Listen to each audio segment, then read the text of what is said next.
Come and brew with us. This is RNGNT with Christine Kooky Solis and Sarah Skopic.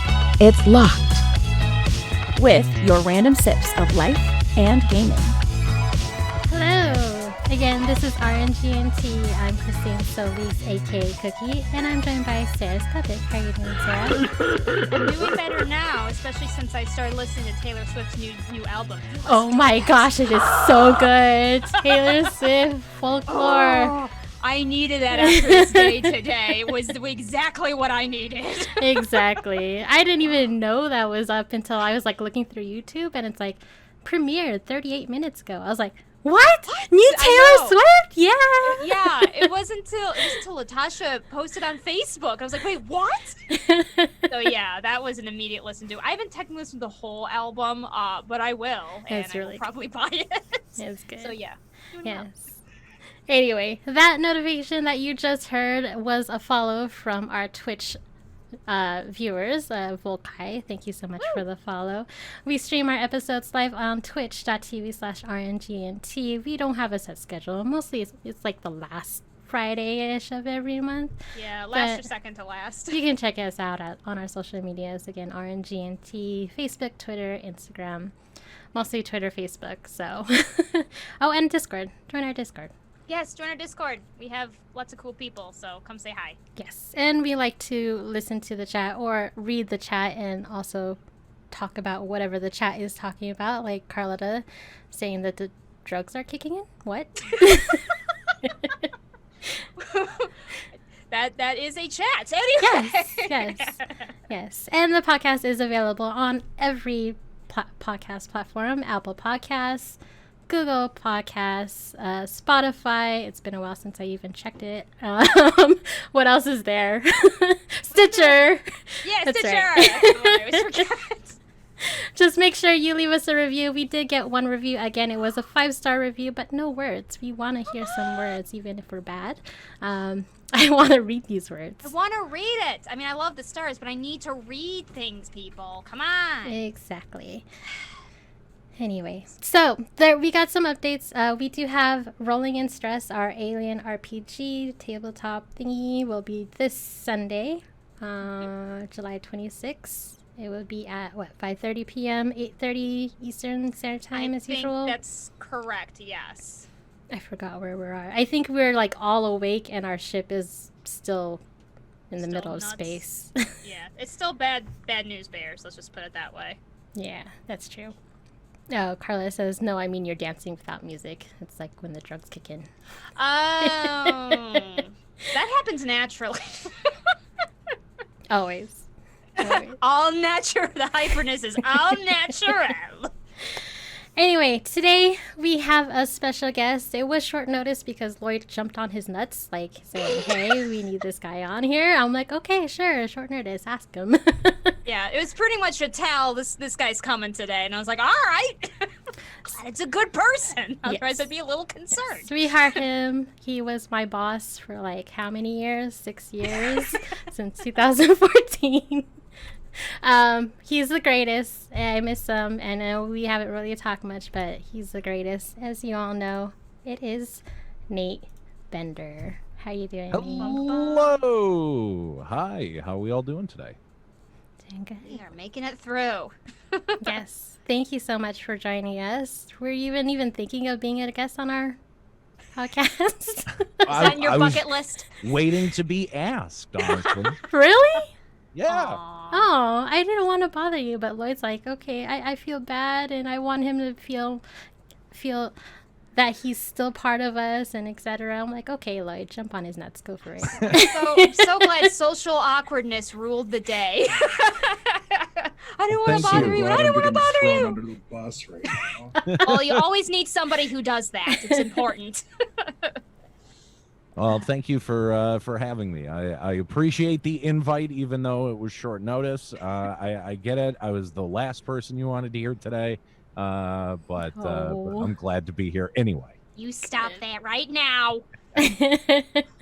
Omega Walton in chat says, that's not Dr. Disrespect. Thank God. Right. He was hoping we had him as a guest, which would be quite special indeed. Honestly, if I just shaved the beard, I could get pretty close to the mullet right now. Right? I've got a pretty rockin' COVID mullet going on. Oh boy. Aren't Yeah. we all? So as I was saying, Nate was my boss for since 2015 with Limit Break Radio, again, our previous podcast. And I worked with him with Checkpoint and Not Your Player 2. Yes, he did the audio for Not Your Player 2, which is still out there. I'm just going to point that out on omni.fm if you want to check it out. But it's no longer a thing. It's okay. We were a little green back then, so. We're still green. Oh, shush. I know. So Nate, what have you been doing? What have you been up to the past few months? You're looking at it. Like, not a whole hell of a lot. So, yes, I got laid off from Checkpoint in March. It was like March 30th. I waited a few days because I didn't want people to think that it was like an April Fool's thing when I announced it. So, That's a fair thing. It was just terrible timing. So, I've mostly been spending my days playing Fallout, watching wrestling. I'm doing a wrestling podcast. It's called The One Fall Show. You can find it on all the various podcast platforms. But it's sort of like a wrestling quiz show, and I'm one of the panelists on it. So you can see whether or not I know the most about wrestling, which for the last 7 weeks, I have been the winner. So I'm currently the reigning One Fall Show undisputed intermetaversal podcast champion. So do you get a belt and everything? Yeah, I feel like I should. I feel like that would be a fair thing for them to do for the champion. But no, there is no actual belt. I wish there was. Maybe you gotta wait for 10 weeks. Maybe get to number 10. maybe I don't know if it's some arbitrary, but you know what? It's okay. I am the defending reigning champion. No one has had a reign as glorious as mine. And if you want to see it continue, you should check out that show. But other than that, I've been just doing some freelance work for a radio station here in the city, and some podcast stuff. So keeping busy, but not too busy.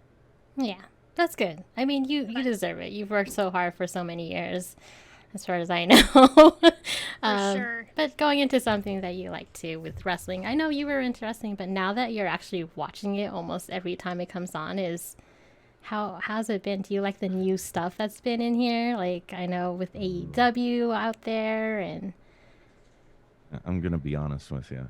Kind of fucking hate it right now. I knew it. Right now, specifically. So when AEW started, like, it got me very much back into wrestling and wanting to watch more wrestling. Right.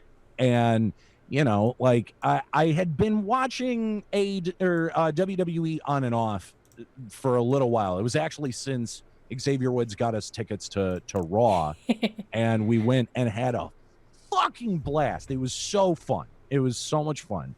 And so, like, I forget what made me stop watching, but I started watching right around the time when AEW came around, and then this podcast has forced me to watch all of it. So I can't block any of it out.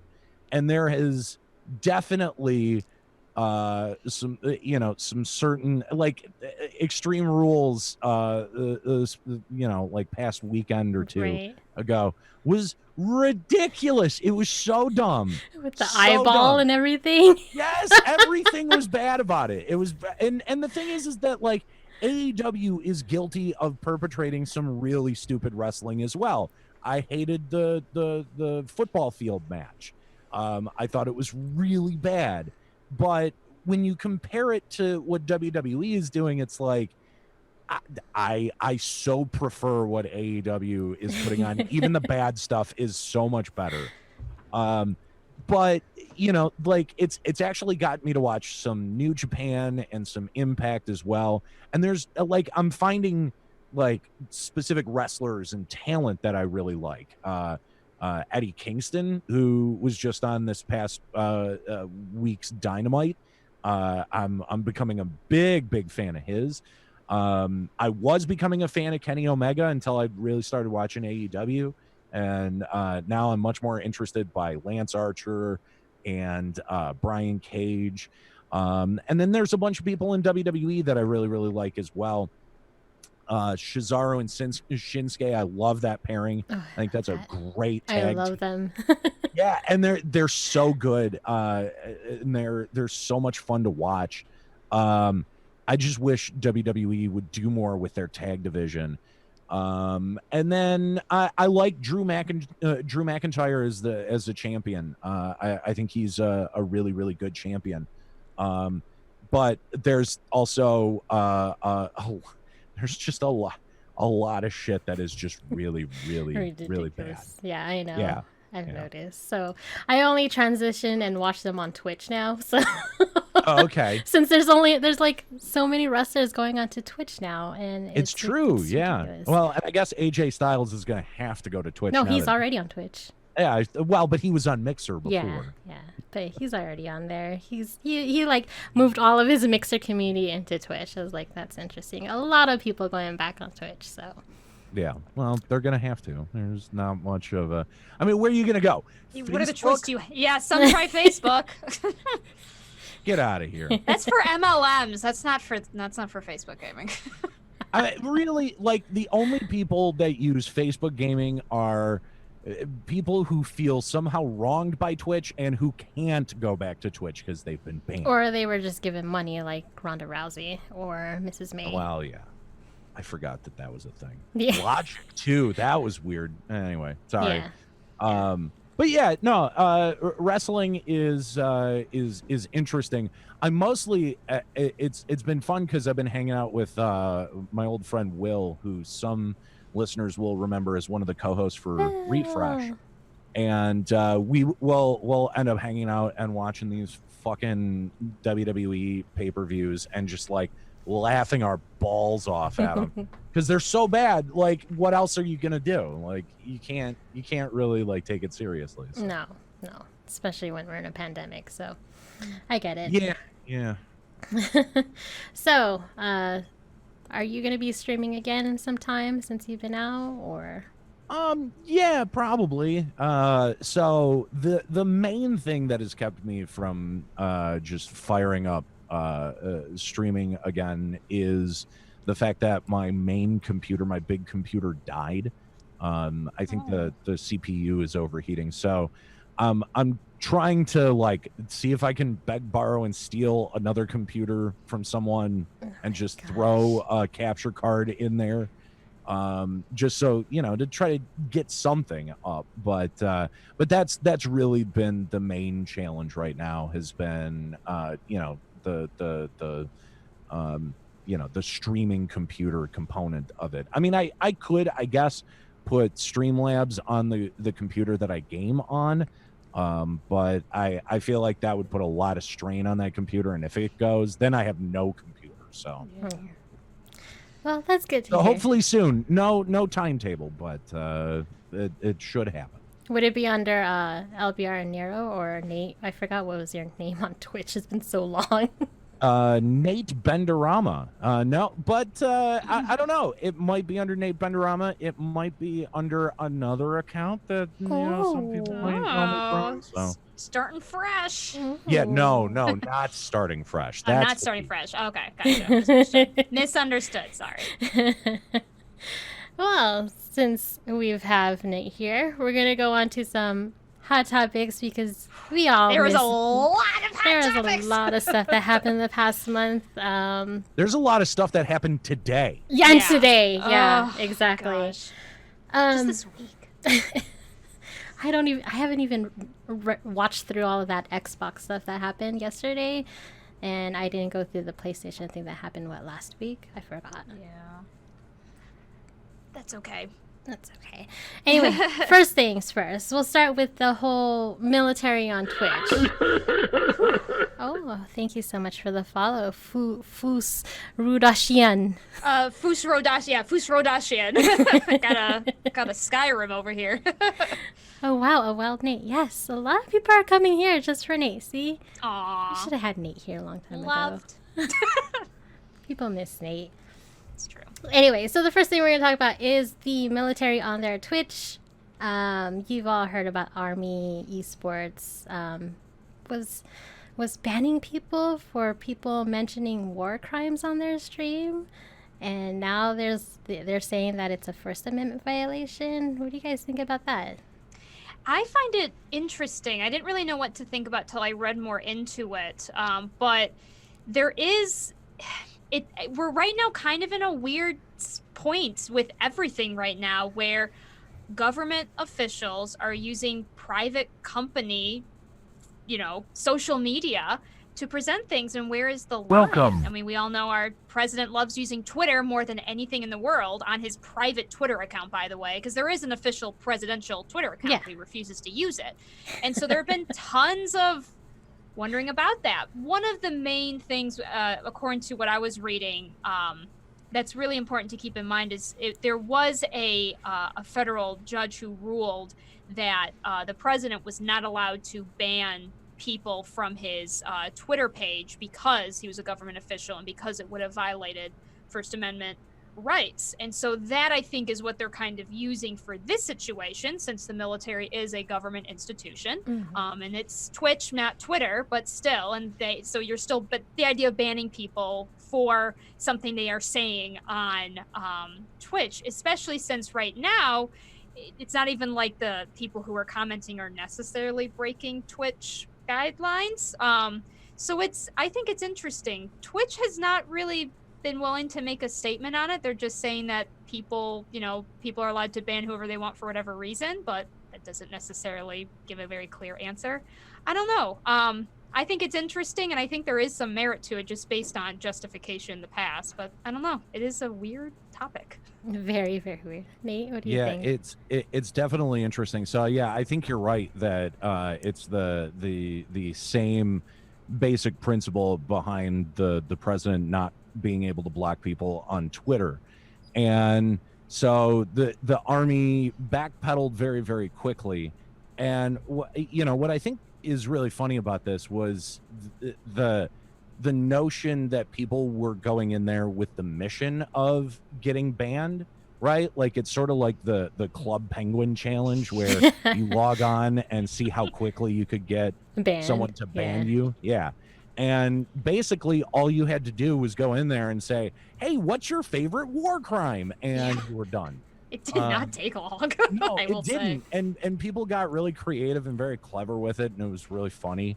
And yeah, it's really interesting that it's kind of like gotten to this level where the law is getting involved, and it's actually far bigger than Twitch, right? Like I think Twitch doesn't care who the Army bans on Twitch. They can ban whoever they want for any reason, but it's lawyers now who have gotten involved going, yeah, you can't actually do that, which I think is fascinating and hilarious. Yeah, I think, I think unfortunately, like I said, and like you're basically alluding to, is just that there have not been very good regulations as far as government officials, private platforms, what do.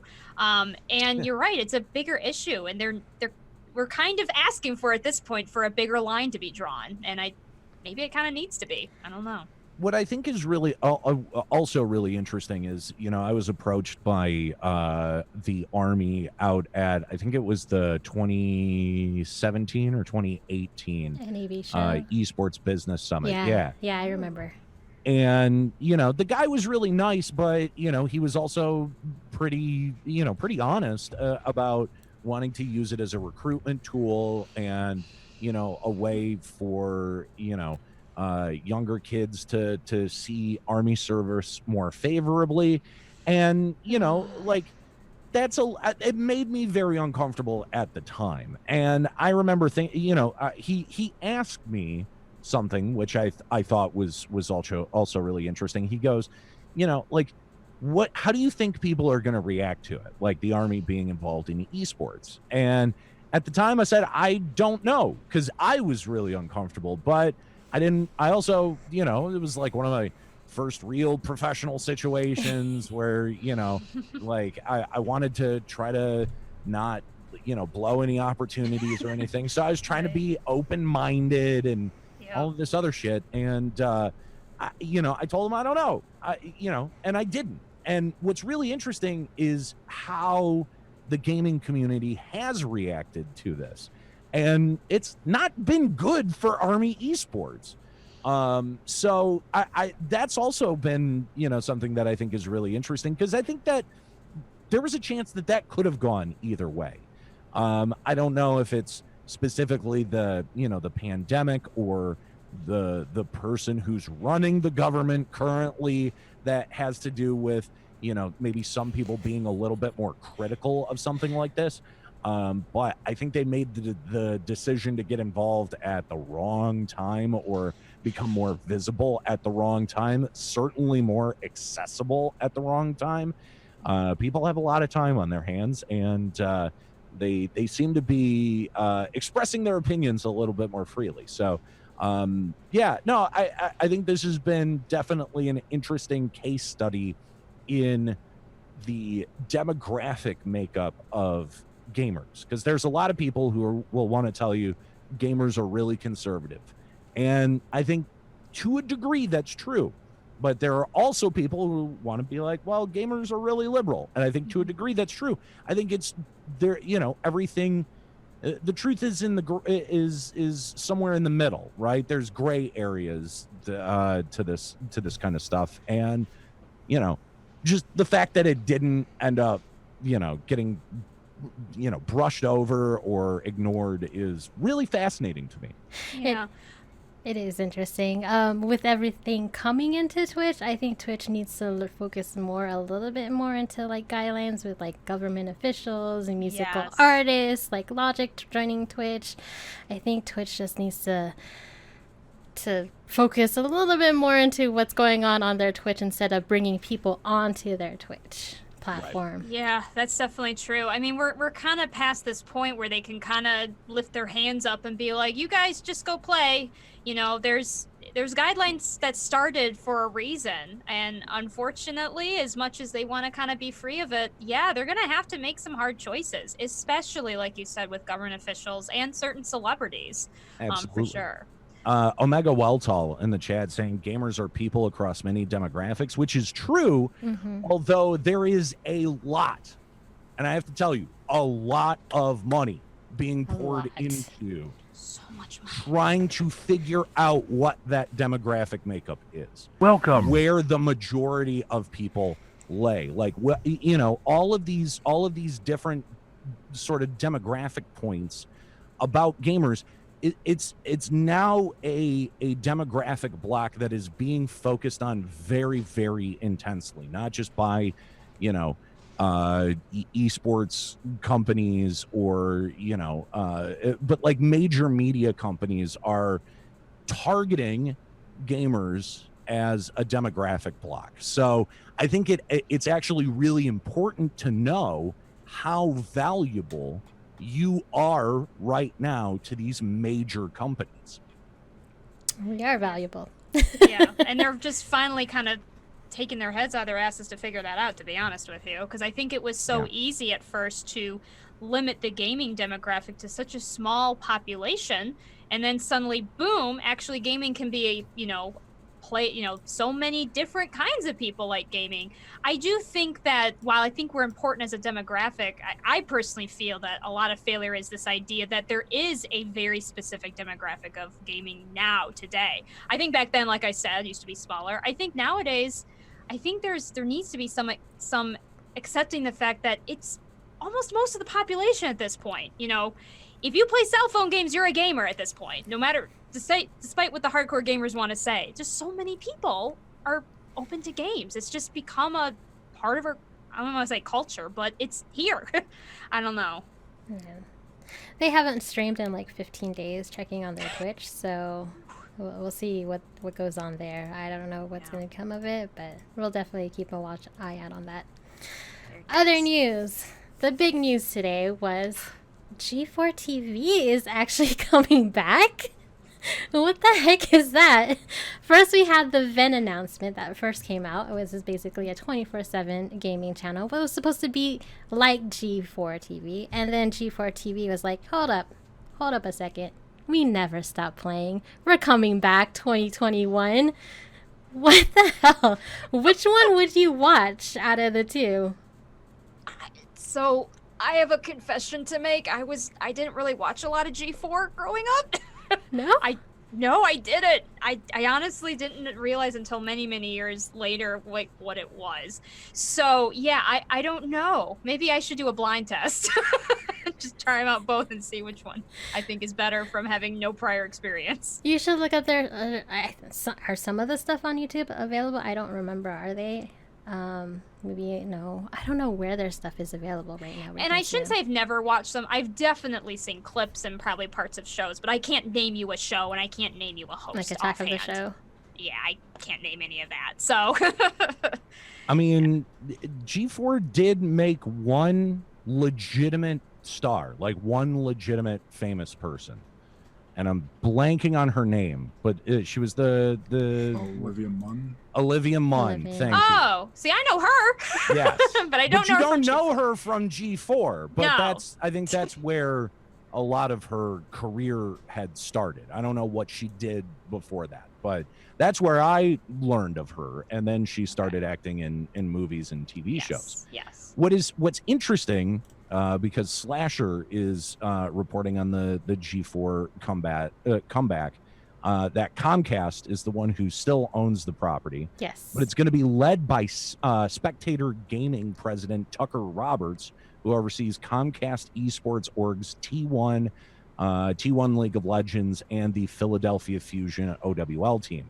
So it's really interesting, some of the talent that's involved with the G4 revival, especially because the way that I saw about it originally was Adam Sessler going, "Oh, holy shit, this is a thing," and Morgan Webb was right behind him, going like, "I can't believe that somebody still knew the password to this account," which is hysterical. But if they're bringing back G4, I think that they should give some real thought to some of the talent that used to be on that network that they could bring back. Jeff Keighley was, I think he started his game journalism career there, or at least launched it to new platforms. Adam Sessler he looks homeless. Let's give him a job, please. I'm kidding. But I would really love to see people like Adam Sessler and Morgan Webb, Kevin Pereira, get involved with this sort of thing. I'm pretty excited either way, but this is exactly what I was talking about when I was saying that, like, gamers are now this huge demographic block. Exactly. Yeah. Mm-hmm. And you don't need to look farther than Venn and G4 as proof of this. These are two major content plays for your attention. Mm-hmm. And so I think, depending on what the approach G4 has, I don't know. I can't say which is going to be better. I do think that Venn is starting to look worse and worse. Like this, the G4 announcement absolutely took the wind out of Venn's sails. I think they look, and I hate to say this because I'm gonna sound like an asshole, but the fact that they're hiring Sasha Grey to do a show on their network about gaming speaks volumes, because this is a woman who is not known for any gaming interest. But it gets people on there, for people who I'm know not Sasha Grey, sure like if that's Mia true. Khalifa, going into what, UFC wrestling for. I think she did all that UFC talk, right? Mia Khalifa. People watch her, so they went and followed her. So it'd be probably the same thing with Sasha Grey. But that's the exact calculation that I think is so. I don't know. I think it's so crass in its calculation. and so transparent in its calculation. So the thing with Sasha Grey is she used to stream on Twitch, gaming on Twitch. So, you know, I think that there definitely is probably a reason that they picked her, but I will say from what I've heard about her, I don't know as much of her past, you know, before. She did used to stream, and it actually was rather recent, apparently. I was just looking it up that she kind of came out as doing a lot of gaming like as of February of this year. So I don't know how long things in Venn have been in the works along with her. See, but like February of this year to me, and I'm not trying to parse this because again, I don't want to sound like an asshole, but February of this year could mean a lot of things. It could mean that she received a paycheck to have a healthy interest in it, or maybe she does actually have a healthy interest in it. I don't know. But if you're hiring someone who is mainly known from porn, then I automatically am going to question all of your other hiring decisions. But they have like Aaron Ashley Simon, who was from Cheddar. They have Matt Morello, who did Overwatch League. They have James Patterson, who did League of Legends. I mean, Jimmy Wong with he's brother with what? One of the Wong brothers. Right. But one of these things is not like the other. But still, like, okay, what about G4? We don't know what talent. Are they even going to bring up new cast members or old cast members? I guess it just really depends at G4. Is it going to be the same shows? They're going to have to find new people to be on the air. Like, even if they bring back some old favorites, like, definitely they're going to have to figure out how to revitalize and revamp that whole thing. There's no way that, you know, they must have as much as I love them, as much as I love them, Adam Sessler and Morgan Webb, I don't know what their opinions are these days about video games. But like my point is that like if it comes out tomorrow that G4 has announced that they've hired Dr. Disrespect, everything that I've said about Venn applies to G4. I question every one of their hiring decisions if that's one of the people that they want to put on their air. But I'm saying that these things matter, right? Like they do. If you remember like the tail end of G4, right, when they still had Attack of the Show and they still had X-Play, but they were sandwiching that with like episodes of Cops and Cheaters. Like that's when the audience just absolutely tanked. And I think, you know, there were other programming decisions like the Whip set that never did well. And they tried to cash in on some of these, you know, hey, it's celebrities that are also interested in video games. And like, we're now going through that again. And I don't know that works, man. Like, I know that Logic just signed a huge Twitch deal. Yeah. But like, why? Like, why do I care about watching Logic stream? Like, I don't know that I would. I guess I'd have to watch them. But like, it just seems, I don't know. It just seems like people jumping on the bandwagon because there's a bandwagon to jump on. But that's how they get people to watch Twitch. I mean, look at T-Pain. T-Pain has like thousands of viewers now, and all he's doing is just making his own DJ sets. Have you watched him lately? I love T-Pain. I think he's a phenomenal streamer. And also like one of the guys from Flatbush Zombies streams as well. I think he's fantastic. Danny Brown streams on Twitch and shares new music. Everyone's on Twitch. Awesome. Yeah, streams on Twitch. Did I say something else? Sorry. No, I mean, I'm saying everyone is on Twitch now. So like, will this get in the way with Twitch with G4 and Venn coming out too? I think it would be smart of them to be on Twitch. Like if they want to try to run themselves as cable networks, fine, but I would multicast to Twitch. Like I don't know that there's a way to get around that.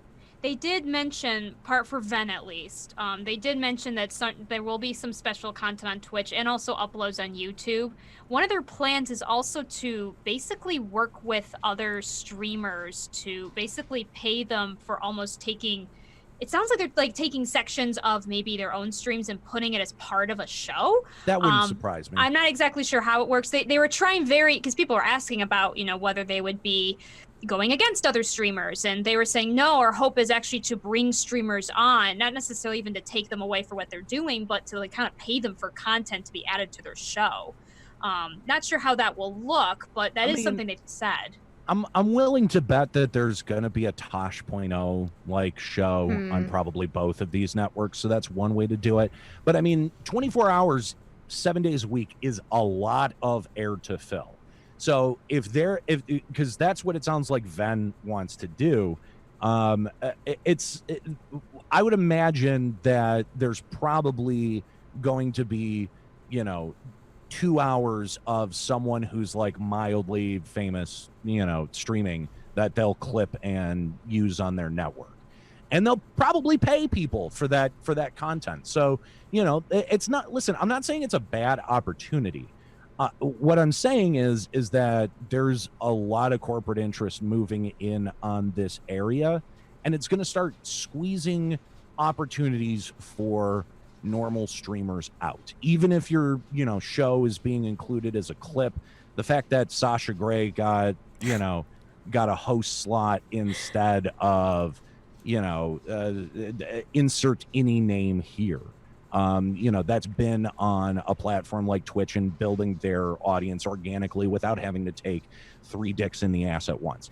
I'm just saying that these choices matter. They do, and they got to be careful with it too, especially as Pally says in the chat, you're gonna quickly overexpose the platform if it is 24/7. So they have to be kind of good shows. I mean, not everyone's gonna be watching at like 1 a.m. in the morning, right? Yeah. But I mean, there's probably going to be a certain amount of reruns that happen late at night. If they're smart, they'll probably get some like Adult Swim type like that's where probably animation. Sasha Grey will be. I'm just kidding. God, I hope not. But I mean, because actually, I'd be curious to see how this works. I'm actually against 24/7 most any kind of news network kind of stuff. I'm one of those people that feels like it kind of killed the news industry a little bit and how we do news today. So I don't know, but I do agree that they're gonna have to because they have to break it up, like you said, whether it's maybe looking into Adult Swim or something like that, and those choices are also going to be very pertinent because I didn't watch G4, but it sounds like when they didn't make such good choices there and put cops in between, it didn't really work out very well for them. Yeah. I mean, at the same time, though, 24/7 like geektainment, gamer, entertainment sort of stuff. Like that's like sort of the final frontier in terms of like, content creators and streamers and all of this stuff that's been taking place over the last like 10 or 15 years, right? Like no one has quite been able to put that together in a 24/7 service like a television channel, except G4 before this. Right. So I think that, while it's like there are two that are coming out at the same time, I also sort of feel like they missed the wave, right? Like we're now at the point where Logic is signing exclusive contracts with Twitch Yeah. right? Like it sort of makes the idea of a 24/7 like television channel almost quaint by comparison, right? Like we just talked about how many different celebrities there are on Twitch organically, right? And here they're coming with a service to try to pull people away. That's why I said that they should broadcast on Twitch and make Twitch part of their platform, make it an aggregate so that they can present that as part of their audience statistics. Right. It makes no sense to me to make a television network, whether it's streaming or on an actual cable platform, that tries to compete with what is already on Twitch. That makes no sense to me. So if that's what they're trying to do, I think that this is going to go about as well as the first time they tried. I guess we'll see. We're gonna keep our eyes out again for this. There's a lot of news we're keeping our eyes out on to see how they evolve. I do have a dumb question because again I didn't really watch much G4. Was Tommy Tallarico part of G4? Yeah. Yes. Okay, because he retweeted about that too, and I was like, oh, all right. I didn't know. I forgot it. He was definitely part of it. Gotcha. Yeah. All right. He's had, mentioned his role in it too. I think he had 2 shows on G4. Yes. Electric Playground and there was another one. It was sort of like a game show, but I can't remember what it was called. Gotcha.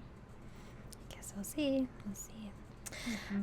So we always pick on gamer or girl stuff that comes out for gamer girls. So apparently during a PlayStation they took out, what is it, this gamer girl FMV game. So basically it is what do you call these kind of games?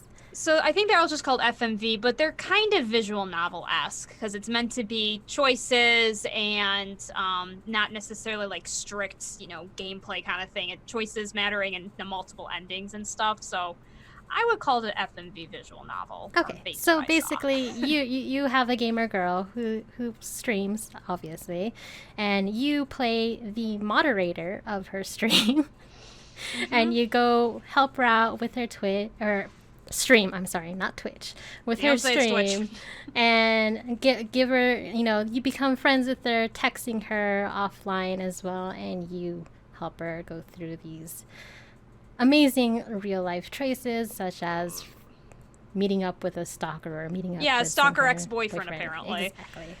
So when I first saw this ad, I had 2 different reactions. From a person who's always been kind of curious about FMV and with visual novel, I was like, an interesting way. Yeah. Interesting. Okay, you choose making choices about posts that you ban and don't ban and how that may affect, the person who's streaming of what she sees, blah, blah, blah. Okay, texting's always been a part of it. And I also got some major, I think it's called Missing Sarah. It was a kind of a visual novel ad that was actually on your phone. The idea being you found a phone of a missing person, you're trying to figure out whose it is and stuff. So at first I was like, interesting. And then all this stuff about the creepy ex-stalker boyfriend came up, including the ending, and the integral female part of me just cringed and had a horrible pit in my stomach. And so that was a very strange turnaround that I went. So that's I don't know. I don't know about this. So I when I saw the trailer, I also had sort of the visceral reaction, like, this is not really like timing is everything here, and you missed it. You missed it by a long shot. Yep. But I had time to think about it, and John Waters was a really interesting filmmaker. And in one of his stage presentations, he had said, if you're a filmmaker, make a movie about something that happened yesterday, right? Like, he would make movies about murders that happened, like, he read about in the paper, like, that week. And then, his whole, punk rock, filmmaking philosophy was like, if you make it into a movie and you see that headline on marquee that same week, people are going to have a really strong fucking reaction to it. And he's right. People will have a big reaction to it. And I think that's at least what was attempting to happen here. Yes. Is that someone, and I guess the girl in the actual game is the person who wrote it and made it. Okay, I was just checking that because I didn't know. Yeah, who was actually right. Okay. So, so I sort of feel like that's like, if you're gonna try to capitalize on a moment, like, yes, of course, some people are gonna feel uncomfortable. I don't know whether or not that makes this okay. I think that it's a thing that should exist and people should probably form their own opinion about it. But, without playing the game and knowing all of the beats of the story, I have to say the criticism was fair and warranted. But I don't think that it is, like I saw some people calling it like, oh, this is going to make the incels go crazy. I don't think that it's quite like that. Like, I don't think that it's going to be like an incel fantasy machine. I do think that it should be looked at critically and dissected very critically, but I don't think that it should be inherently rejected because it capitalizes on something that all of us find uncomfortable. I think that I like media that challenges me. So if that's what it does in the process of playing it, then I have to give it that kind of, I have to give it the benefit of the doubt.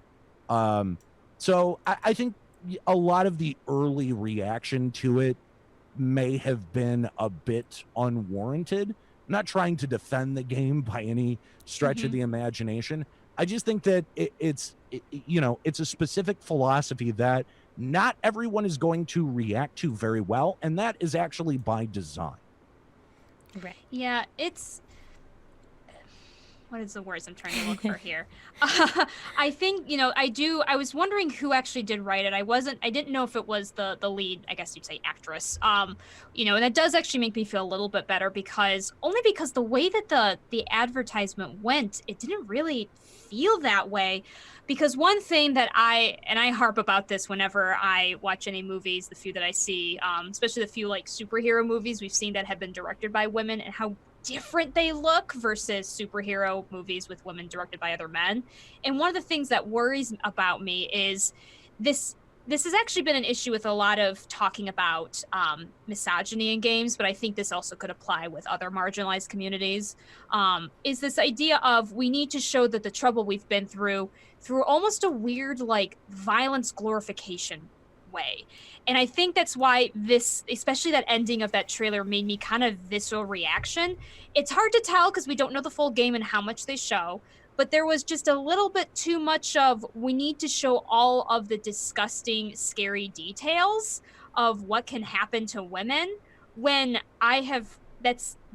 when after a while, that's just what it feels like is going to be the message of, oh, look at this like disgusting thing that could happen to this woman, as opposed to, oh my gosh, this is a disgusting thing that happened to women. Volkai kind of put there as someone that he listed, someone who told him about the classic problem with empathy games is that it always ends up being about this game is interesting to non-marginalized people and traumatizing to marginalized people.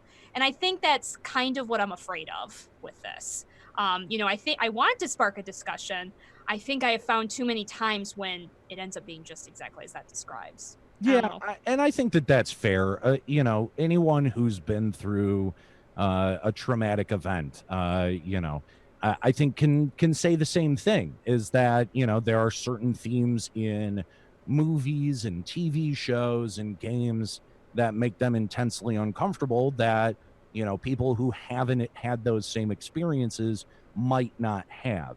It's why we have trigger warnings on things. And I think that that's fine, right? Like, I'm not a person who's like, these damn feelings, like, don't even get me started from a mental health perspective about that. Right. Like, I don't think it's a problem to, to warn people about the content of what they're watching. A great show that I was recently introduced to, Afterlife with Ricky Gervais. Phenomenal show on Netflix. And a huge theme in it is suicide. The main character lost his wife and he's trying to cope with it and not doing a very good job. And to some people, that would be a major trigger. But for other people, it's a theme that has depth that, they can express some empathy on. And also maybe because they've experienced some of those emotions, make some jokes about at the same time. So, I'm of the opinion that, yes, you warn people about the content of what they're going to be presented with, and then let them make the choice. I don't think that it should ever preclude something from existing, though. No, and I don't think that either. I think, to me, I see it as this is such a weird example, but it's the only thing I could think of. I'm thinking of Game of Thrones and how there was so much that happened in that whole TV series. And maybe I'm speaking as someone that was forced to watch the first 7 series back to back, which was terrifying. But I just remember how sometimes there was this discussion of, okay, when are we trying to, use this as a talking point of, sexual harassment and stuff like that? And when does it just seem to feel like a glorification of violence almost? And I think that's what I guess I can't tell with this yet. And maybe that's unfair to say, but I think that's like my biggest fear. But no, I agree with you. I think there is a way to talk about these hard topics. Christine, what were your reactions? My reaction is like, yes, it's interesting, but I do want to see where the storytelling goes with it. Yes, it does exposes this bad side of what happens to especially female streamers or even male streamers that go through with like maybe stalkers or whatnot. I think this would help visualize more what streamers or content creators go through versus just words that are just being told as stories on a twit long or something. This would help people understand what streamers or content creators do go through behind the scenes. So this might open up eyes. It really just depends on that storytelling of where it really goes. That's what true. I'm interested in. And kind of what it focuses on too, right? I think that's kind of what you're getting at. Like, what does the storyline end up focusing on? And I think the reason I had such a reaction was it seemed to focus on talking about my crazy ex-boyfriend a little bit. And that's realistic, but at the same time, I don't know. There's something about it that feels off to me. And I think it's true that maybe we just don't quite have enough information.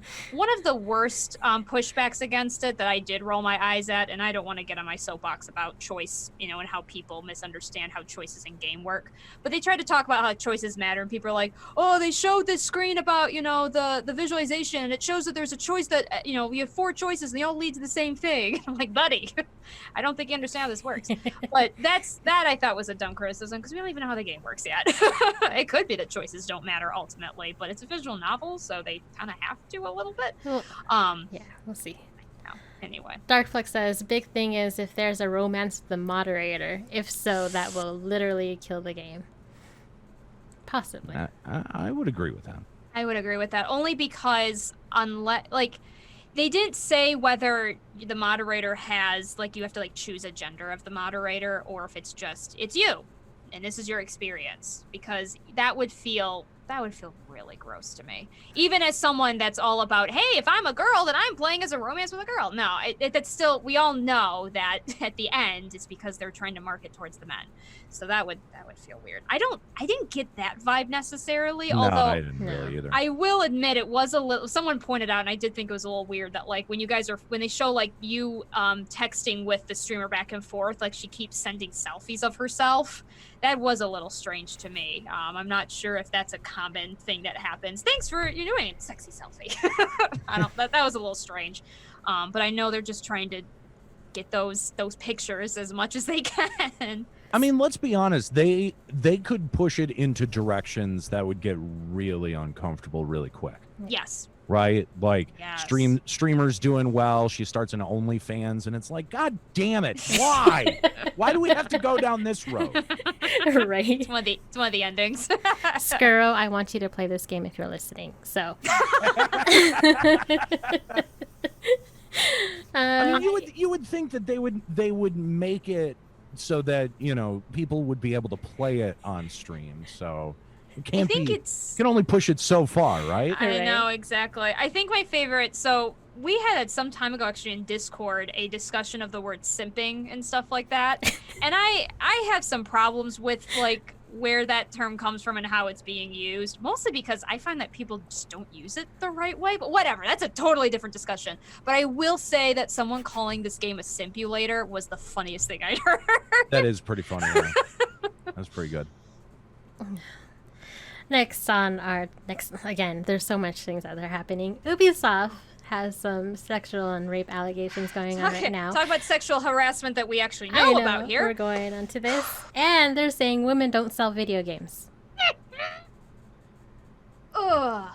Can they be in line with the guys from Persona 5? Oh, yep, I went there again. Oh my gosh, Sarah, stop it. This is not about Persona 5. Stop it. I know, but my brother's almost finishing the game, so I'm always reminded of it. So apparently the higher-ups have had like rape allegations going on, like even worse than Riot. Like, I know we are women in gaming, but why does this always happen, and why is it coming up now? Yep. Always. That's always the questions. Like, why is this still a thing? And, I mean, I'm glad it's finally being spoken out, of course. It's just so sad that it took this long for it to come out, when it should have just been a done deal, but that's just not how the laws work. I mean, I think asking why now is fair, and I think what it is that the more people speak out, the more people feel comfortable to speak out. Yes. And it becomes, this kind of large network of, not, if nothing else, moral support, right? Yes, exactly what the Me Too movement was all about. And I think that is why we're finally hearing about it, is because that's the one good thing about the past, I would say, 2 years, is now these things are able to come to light. And again, I don't know if it has anything to do with the pandemic and the fact that we're, taking a step back from our busy lives and sort of reevaluating what's important to us. But it certainly seems like that may be an element of it, because like wrestling has gone through a reckoning. Yes. Music and entertainment have gone through a reckoning. Video gaming, streaming has gone through a reckoning.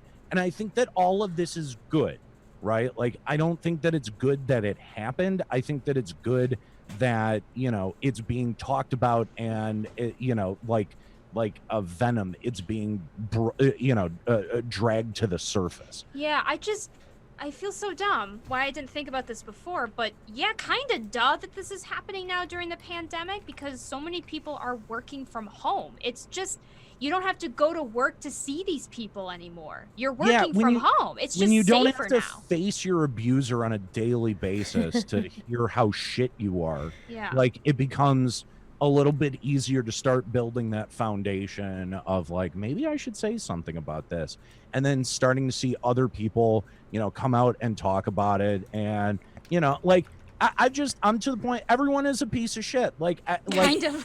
Like, there are so many people I used to respect, whether, rapper POS or, who was the guy that, from, Obsidian that recently, had his text shared. Yes, he was a writer that did writing for games I liked. Yeah, writing for Fallout and shit. Yes, like, I'm like, and KOTOR.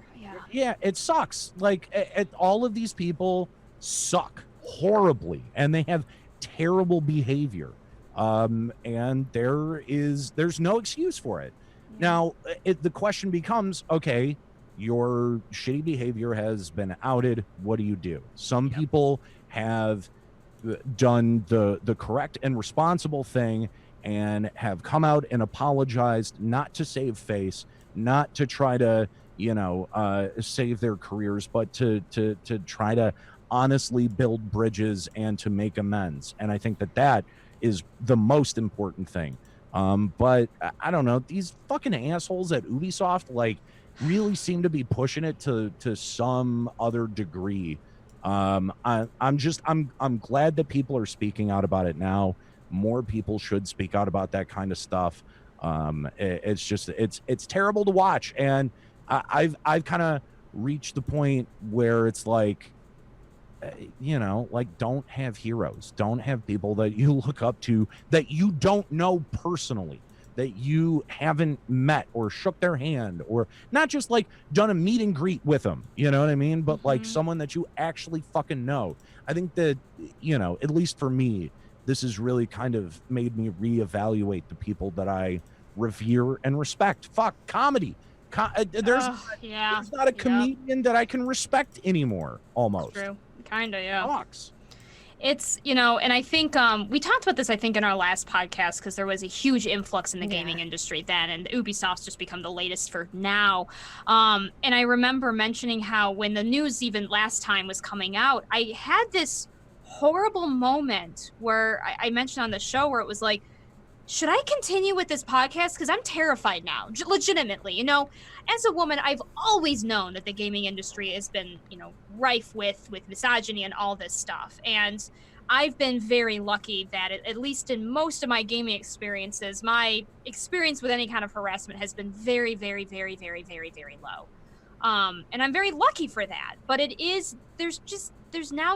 we're now feeling that fear again of like, oh gosh, who can you trust if you keep moving forward in any of this areas, And that's what all these stories all have in common too, is these women just wanting to get in the industry, doing what they can, and the boundaries keep getting crossed and crossed until horrible things happen. And it's just terrifying to read. Even as someone who's, like I said, never personally gone through with it, I'm in a field that's mostly run by women. So I'm in a safe field as far as outside of this podcast. But it's just really demoralizing to want to respect and love video games, and all this stuff comes up of all these big wig companies, and it's gross and it's scary, truly. Well, I think what's most disappointing for me is for every one person that speaks up, there's at least 5, 10, maybe 15 people that have witnessed that behavior, that have witnessed what that poor woman has gone through and not said anything. That to me is way more disgusting and way more unforgivable. Like I absolutely would. I don't want to work in an environment with an abuser, and nor do I want to work in an environment of people who enable that abuser, which it sounds like that is happening in droves. And it's really unfortunate, because it's like, where, I thought that there were supposed to be good people that stood up and said shit when, this kind of stuff happened. Yep. Like, you wonder why. Is it because they fear for their jobs, or do they think it's okay? Like, what is it? Like, why wouldn't you speak up about this? Why does it have to be the victim who's already gone through so much goddamn trauma, the one that has to, get their shit together and write a twit longer? Like, that's fucking bullshit. Yeah. And all of these people who work at these companies who have seen this behavior and have been complicit, I think that they should be shown the door as well. Especially some of the, leaders who knew this was happening and just swept up. So people who had power to do this change, the little guy speaking up, it is wrong. But as Omega Welltall says, if they did, they probably would get fired and swept under the rug. And that's terrible, even though I would say morally it's worth it. But, for some people, they got to put food on the table. But the leaders, CEOs that know someone doing this and don't take any action to actually do anything about it, that's disgusting. You have the power and the money, and you can find somebody else who's not a rapist. I'm sorry. There are many talented people in the world. That one person who's maybe making, this awesome music, but then, sexually harass someone, they're not worth it. You can find more talented people. Trust me. And not just that, but it's like, and I hate to put in another plug for Slasher, but his inbox is fucking open. Like, if you think that you can't get some shit done if you have dirt on someone that you want to pass, like, there's a direct line of communication to the dude who can get that done, right? There are people who work in, who have large followings, who would be willing to help expose this kind of behavior. I do understand, there's a moment happening and people, kind of get caught up in it, and feel safer coming forward in numbers and all of that. But like, it just feels like, you know, had I been in that situation, I feel like I would have said something, like and if not to someone internally at the company, that I would have said something, like I would have blown the whistle and gone to somebody like Slasher, who I knew would value that story. You know, there are always options here, and you know, the people that claim that they're so powerful aren't always as powerful as they like to believe. Yes. And we've always said here, if you ever have anything that's bothering, you can message any one of us. And Sarah, yes. I don't want you to think that to be scared to be going into the gaming industry. You know, I'll pow that person, whoever's sexually harassing you. I know. I will protect you. But I know. Same to you. I'll pow anybody in your way for sure. We got each other's backs, and we got your backs too. You know, we take and we got Nate. Nate has our backs too. I know that. Yeah, and he's gonna he'll do 2 punches. Although he's a teddy bear in person, so I don't know if he would. I've never seen him be so violent ever. Ever. He'll yell to death. Yeah, just moving forward. Yes, definitely. We do have this confidence now to speak up, especially since we're at home. But moving forward, yes, if you see someone else being a dick to someone else, or you see these things kind of happening, please speak up. It's not like white knighting or anything. You're just doing something right. So. You're not simping. You're not simping for the victim or anything. Yeah.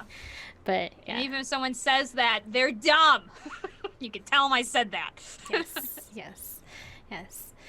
Anyway, I think that does about all of the news, at least the big ones. I know there's a lot of other things happening with like Xbox saying there's a new open world Halo, etc., new games coming out. We do have a lot of stuff going on, but we haven't even talked about what's going on in our own lives. Sarah, what have you been doing? Oh, jeez. So I was dumb and decided to start 2 MMOs. Because I don't really play MMOs, and I couldn't help myself. So here's what happened. I had been looking at Elder Scrolls Online for a long time, because I was getting a huge Skyrim bug. Because I loved Skyrim. I think it's the game I put the most hours in any game I've ever played. And I was just getting that bug of like, I just want to explore things, I want to look at things, I want to just talk to people. And I was looking at ESO, and I was like, I don't know. And so then I just did the plunge and tried it out. And then around the same time I started doing this, my fiance Callie, for some reason, got back into Final Fantasy 14, which was something I was not expecting. None of us were expecting this. She just started getting back into it. It's okay. And here's legit what happened, and I'm gonna be making fun of my fiance and I, because we love each other to death, but we are very dumb sometimes. And so I will admit, I think part of the reason I jumped on ESO was because she was spending a lot of time in FF14, and I was like, And so I started ESO, and the night that I told her I was starting, she's like, oh, why'd you start ESO? And I was like, well, you know, I've been really looking into it, because she was telling me it sucked. And I was like, whatever, I'm going to try it anyway. And, you know, and then she was like, oh, okay. And I finally was like, if you want me to play FF14, you just had to ask. And she mulled it over for a day, and then literally the next day, during my work hours, like, comes to the door during an off time for me and goes, yeah, I want you to play FF14. Okay, fine. So, yeah, I started both games. I have technically, I would say, probably put more hours into FF14, mostly because I've had, like, help to get through it, as in just making sure I'm pointing in the right direction and stuff like that. And one thing about FF14, I will say that makes it a little easier to get through it faster, is just that I actually really like ESO, but they do not make it clear what the main quest is, at least not for me. Maybe I'm just dumb, but I did not realize until probably several hours of play where the main quest line was, and then found out that it's kind of disappeared. So that's a little confusing. So that's why technically I've done more FF14, but I like them both for very different reasons. They are very different games. So I have to wait till I've played way more ESO, because I'm on totally different levels and areas of the story. But I will say right now, as far as like aesthetics and just the looks of it and the looks of your armor and just pretty things and just knowing the direction of where to go, FF14 does a really good job with that. It's really easy, especially right now. I think back then it was really bad, but I've joined it later and I think it's just getting easier to get through it. So that's a good point for it. That being said, I can't say which story is better because I need to play more ESO. Just the missions themselves, FF14 has to be some of the most, like, uncreative missions I've ever seen. Like, there it is. There's a part, and I don't even know if you guys remember this, because it was in the very beginning of the game, but literally there's a whole quest line where you're just doing all of these random quests of the main quest line, waiting to hear when a guy has seen someone you're looking for. Hey, can you give the coffee to this guy? Oh, hey, can you get water? Okay, the water bucket challenge. Oh my gosh.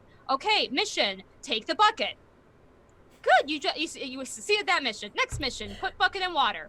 Good job. Pick up bucket. Or no, fill bucket. Pick up bucket. Bring bucket to person. Why is that in there? I was so mad. ESO, and maybe I just haven't like played it enough to get like sick of the mechanics, but there's actually stealth missions. You actually, one thing they do that's really nice is your choices don't really matter, but they do, some missions do have choices of like who's gonna do what. And again, it doesn't really matter, you get the same stuff, but it's at least different. There's just more variety of things. I feel like, oh yeah, I'm actually doing a thing today. There's actually like content here. Also, the dialogue is much shorter in ESO than which I don't necessarily hate. Like cutscenes in FF14 are nice. The voice acting in the first section was really bad. It's getting better now. And like the nice cutscenes, oh, you know, these characters, they're nice and stuff like that. I also, when it's just the missions in between and they're just characters, I kind of click too fast and I don't know what's happening because they talk too much. ESO doesn't do that. So, you know, we'll see. I know Carla's saying it's going to change in 5.3. Well, it's too late because I just finished Heaven's Ward. I'm in Dragon Song right now, so you know. Too late for me because I found that afterwards and I was very upset. So yeah, very different. Oh, battle system. Yeah, so ESO's more of a battle system I can get behind. FF14 is his own special battle system that is for certain people that are not me. But it's okay, I'm a black mage, I just make things explode. But yeah, I've played more FF14, like I said, there's just more of a social, like I'm part of a group and stuff, so it's actually like more of a social, you know, connection and stuff like that, and I know what I'm doing. ESO though, it's fun. Is there a social thing in ESO? I have never played ESO. I haven't found it yet is the problem. I think the problem is I didn't buy the full game. Actually, I just bought the full game last night, so we'll see. I have a feeling all of, like, the social stuff is somewhere else. One nice thing about ESO is you can join more than one guild, or... So you can only join one free company in FF14. You can join, like, up to 5 of those in ESO, so that's nice. It's there, I just haven't, I don't think I really found it, to be honest with you. There's not tons of, like, it's not like when you go to Ulda and there's a yell match with everybody. Not quite the same. But I may not be in the right places, because I know Somerset's, like, where all the cool people are, and I haven't been to Somerset, so we'll see. But I will, yeah, the social element, it hasn't been there. I have joined a guild, Hyper Pixie, who we've had on the show before, was kind enough to let me join her guild. I'm not your player too. Yes, that's true. We haven't had her here yet. We haven't had her back here. Anyway, but yeah, so once I've done more, I will probably do a more full analysis of it. But yeah, FF14, easier to get through, very pretty, very nice to look at, bit more social. The missions just suck. They're so boring, but that's about it. Would you say what server you're on any of those games or no? The only reason I'm not going to say for FF4, I mean, ESO only really has one server. The only reason I'm going to say for FF14 is I wasn't even going to announce this to everybody. It was kind of a secret, except then Callie told everybody, so I went, oh, shit. So, if you can find her, you'll find me, but I'll just say hi. I'm kind of enjoying, like, the anonymity of doing it right now, so Secret MMO life. Yeah, secret MMO life, so... But yeah, my brother's probably going to be playing with us soon, so now we're going to be one big happy family. Maybe I should get into ESO just so we can like. I'd be do fine other with things at that. the same time. I'd be totally fine with that. I need like someone else to play with. If you are gonna play ESO for the first time and you've never played before, I will say someone mentioned that the Warden class is the best first class, and I wholeheartedly agree. It's a really good class.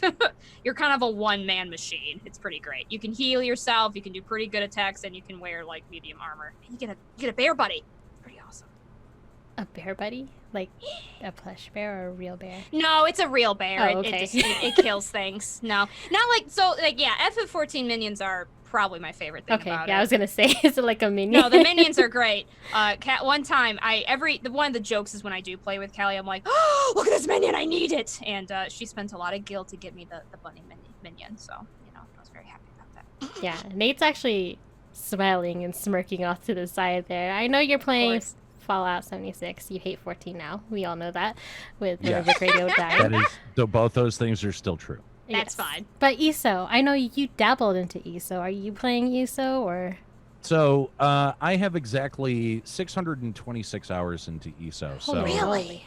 dabble is putting it Damn, lightly. I didn't know that. So yeah, no, I've played ESO quite a bit, and it's kind of for similar reasons, because I get that Skyrim itch, and I'm like, Yes. like I really want to do something in Tamriel, and I'm actually going through that right now because I've been replaying Oblivion for some reason. Weird choice. Replaying is a strong word. I took the save from my dying Xbox 360 and was able to get it to work on my PC. So I'm playing the same game that I was like 13 years ago. You can do that? Can I do that with my Skyrim? Yeah, I think so, actually. I'm pretty sure. To do that. I played on the Xbox 360 was a bad idea. But yeah, like it's like I think that's perfect for what it is that it's sort of like gives you the best of Tamriel, and you can go to places that you've never been before. So there's like a whole bunch of lore to end up learning. Yes. I haven't played any of the new expansion, the Greymore DLC. The last thing that I don't know, like I was still going through the three different factions, like main quests, and the way that the quests work in Elder Scrolls Online is you do all of the quests in an area that you're in. Like you visit as many of the points and do as many of the things as you can. Okay. Right? Like some of those are going to be like world bosses and they'll kick your ass. But like most of it you'll be able to do.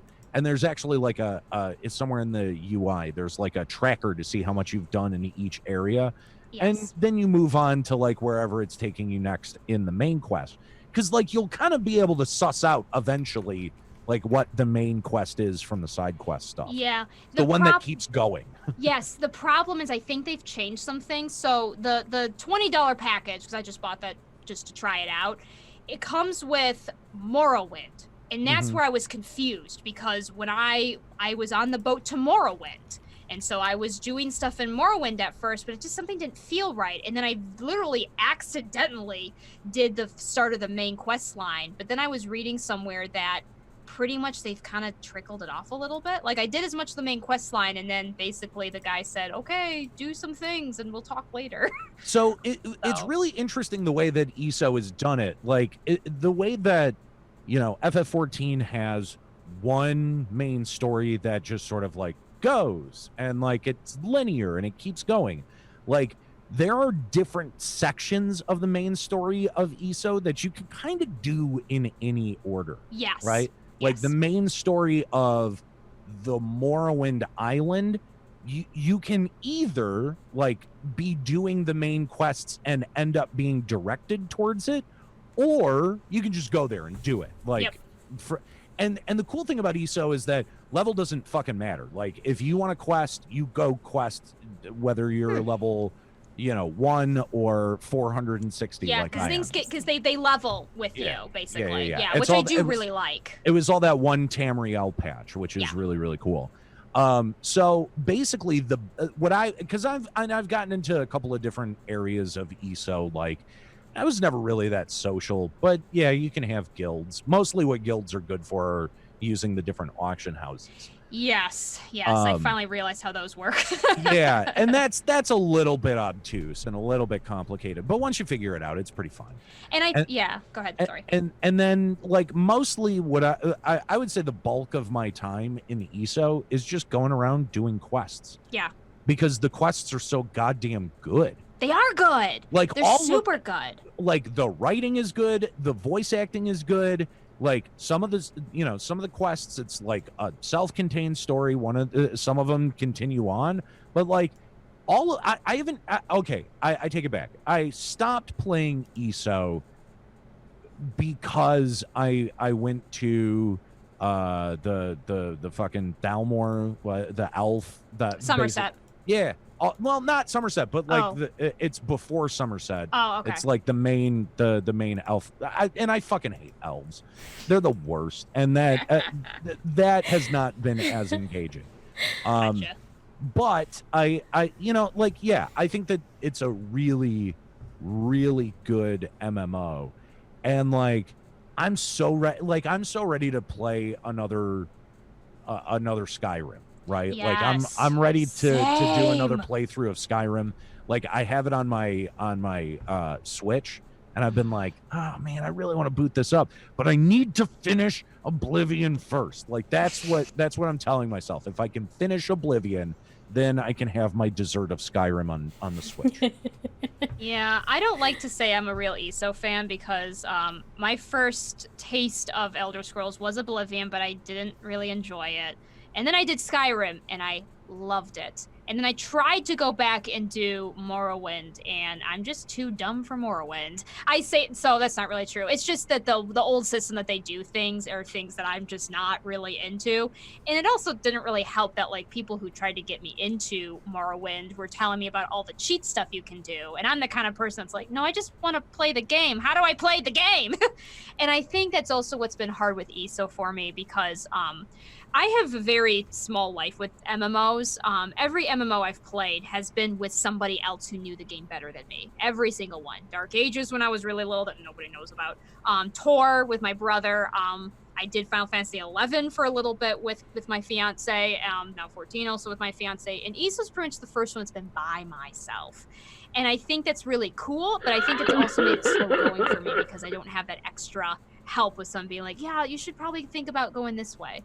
But the exploration part is its part. So I'm excited to get more into it. Join us, Cookie. Oh, jeez.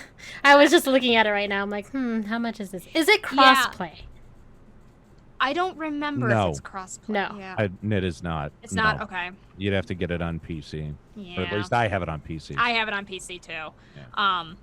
Yeah. Sorry. Okay. No, I'll look into it. Like, I do need to play some stuff.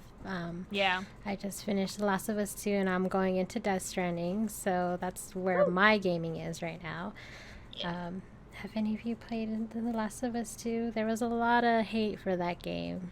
I did not, but to be fair, I also didn't play Last of Us 1, so don't look at me. Yeah, I haven't gotten around to it yet. Are you going to? I kind of want. I'm somewhat interested in it, but I've kind of been spoiled on some of the major story beats, so it's like, I like don't know. What? Spoiler like warning, by the way. Spoiler warning. Some character deaths, and some like some of the things that people are mad about. I saw on my Twitter. So, like I'm not basically what I'm saying. I'm not going into it with a blank slate. So, yeah, okay. I don't know. I could go either way on it. I did play the first one and thought it was okay, but like I'm not itching for that kind of like that type of game right now. Yeah. Okay, I was gonna talk about, but I won't because I don't want to Cause I feel like you have to play the game to actually understand the game. Besides all the spoilery stuff, if that makes sense. I know Mako Walto has some issues. We'll talk on Discord. Talk to me on Discord. You can do spoiler stuff, I think, on Discord now, can't you? Can you do spoiler? I think you can do spoiler tags now. Yeah, you can do spoiler tags. Yeah, there you go. But yeah, I will definitely look into ESO. I'm just trying to get through Death Stranding first. It's a really weird game. I'm only on chapter 2. You enjoy being a postman with a baby? That's what it basically is. It's just you're delivering shit, and you have these weird things following, and you don't understand how this is happening. But I'm guessing that will happen on later into the story. I wanted to read every single thing because of course Kojima makes everything so story death, and I'm like, I want to do all these side ones, but I just want to get through this damn story so I can play other games. So it takes a while. Like that, I forget what chapter I'm on, but I keep playing it in small chunks, and it's really fucking weird. Like, it's just a weird game that continues to get weird. It just ramps up in its weirdness. And like, part of me is like, I want to see where this is going, because I've watched a lot of David Lynch movies and I liked all of them. But like, at the same time, get to the fucking point. Like, fuck, this is taking forever. And I really hate going through BT territory, so I'll like go fucking way around BT territory if I have to. You know, like I have a love-hate relationship with that game, where I'm like, it's like a puzzle box. Like, I want to figure you out, but at the same time, I don't want to put the time in to figure you out. It sounded, I remember when people were describing it, and I haven't really played Kojima games much, so I just only know what I hear, but I remember being like, this sounds less like a game and more like an experience. it's less a video game and more a German expressionist painting. Gotcha. Yeah, exactly. Like, it's a fever dream, editors. basically. It's so abstract and obtuse, and you know, like, some of the things have like actual, I don't know, it's a weird game, and I want to like it more than I think I do. Like, I keep playing it because I'm like, there's something here, but like I never find it. It's somewhere in there.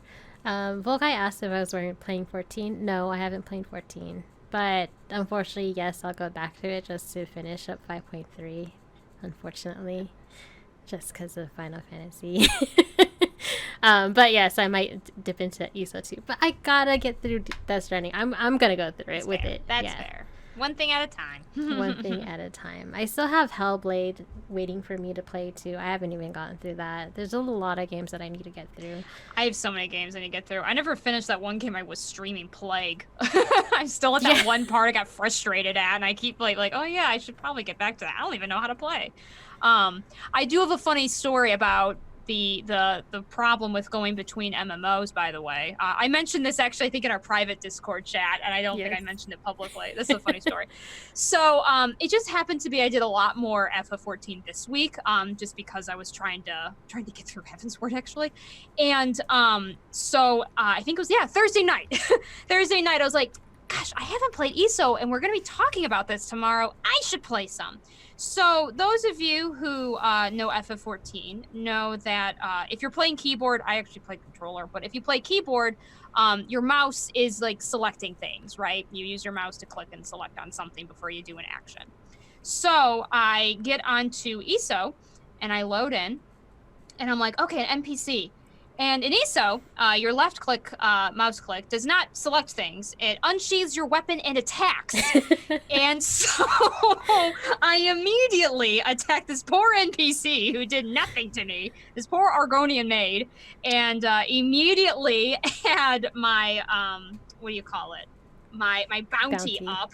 So yeah, I went and hid behind a cliff. I was like, I'm gonna turn off and wait a couple hours. I found out later I actually had an item that could have helped me. It was one of those like daily claim items that could have helped me with that, and I didn't know it, but whatever. But now everything is fine. So yeah, that's you gotta be careful of that. It's like switching between games. Like when I was playing Call of Duty and Valorant, like the different ways of playing just kind of messes with you. Dude, switching between controllers, playing from my Switch to the Xbox controller, because okay, why on earth is A and B flipped? It's the worst. On the Switch, I have a controller right here. Your A is where the B is, which is the select, and B is the cancel, and for some reason it's flipped on here. So yeah, that also caused some problems. It's caused a lot of problems, actually. Is there controller support on ESO? Because I play controller on 14. I don't know. I I want found to say that there is. I think there is. I found the keyboard is really easy with ESO personally, because it's mostly first person. But I don't know.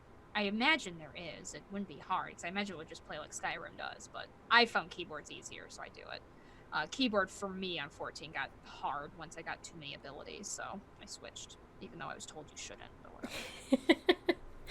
All right. Still can't damn select anything, which was a problem in 11 too. What is with Final Fantasy games and me not being able to select anything?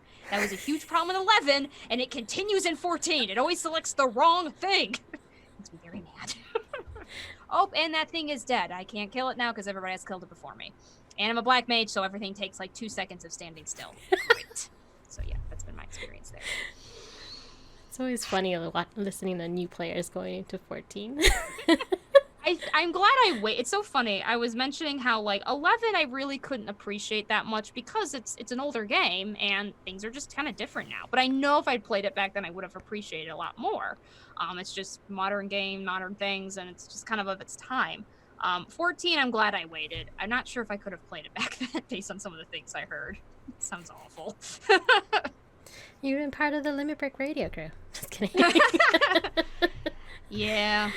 All right. I think that's going to do it for this podcast. Again, stay tuned for our social media on RNGNT on Twitch, Twitter, Facebook, YouTube, Instagram. Find out when we are going to stream next. We do turn on your notifications. We put on when we're going to have our next episode. It's usually the last Fridays of the month from what it seems like so far. We've just been so busy. We decided to do the second to the last of the month. It's good because I'm gone next weekend. Oh yeah, that too. That's right. You're gone.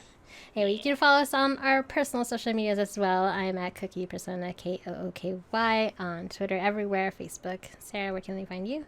I'm under Sarah Skopic, SARAHSCOPIC. Mostly on Twitter. I don't really pay attention to the Facebook one anymore because that was for my channel. So yeah, just say hi to me on Twitter. I'll say hi back. Lloyd, you've been quiet. Where can they find you? I'm still on Twitter, thank God. Oh man, it hasn't been kicked out yet. I got a 12-hour ban one day because I was talking to people again and they're pissing me off. Oh boy. But LLOID_RNG Boyd at Twitter. I don't have a Facebook you can go follow because I don't want you guys knowing my personal shit. So Same. And if you don't know who Nate Bender is, Nate, where can they find you? At Nate Benderama on Twitter. And I also got one of those 12-hour bans for encouraging people to spit in Joe Rogan's dumb fucking face. I saw that. So So I don't know that I can get in trouble for it on this podcast. So You're fine. I still think people should do that. Oh, see, jeez. and I got mine because I told someone that their parents fucked up raising them. So That's way more arbitrary than mine.